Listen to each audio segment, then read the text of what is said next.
Today I'm going to show you how to change your AnyDesk ID by forcing the app to generate a fresh configuration file. This is a quick and practical fix if you want AnyDesk to create a new numeric ID on your Windows computer. Before we start, make sure you use this responsibly and only on your own device or a system you're authorized to manage. If this tutorial helps you, hit like and subscribe for more easy software guides like this one. Alright, let's get into it. The first thing you need to do is close AnyDesk completely.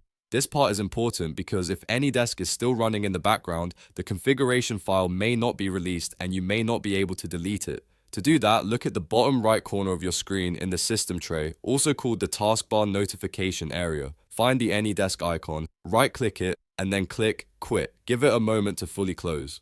Once AnyDesk is completely shut down, press the Windows key and the R key at the same time. This opens the Run Dialog on your screen. In the box, type %ProgramData %AnyDesk, then press Enter. This takes you directly to the AnyDesk data folder on your computer. Inside that folder, look for a file named service.conf. This file stores the configuration that helps AnyDesk identify your installation.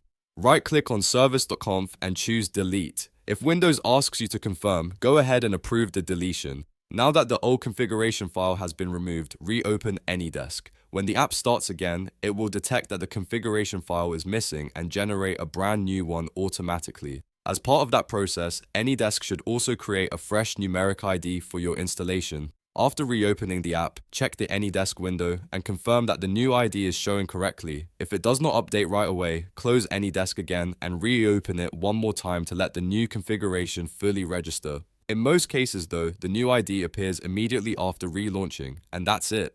You've now changed the AnyDesk ID by resetting the app's local configuration file. This method is simple, fast, and does not require any complicated tools. If this video saved you time, don't forget to like the video, subscribe to the channel, and turn on notifications so you never miss the next tutorial. Thanks for watching, and I'll see you in the next one.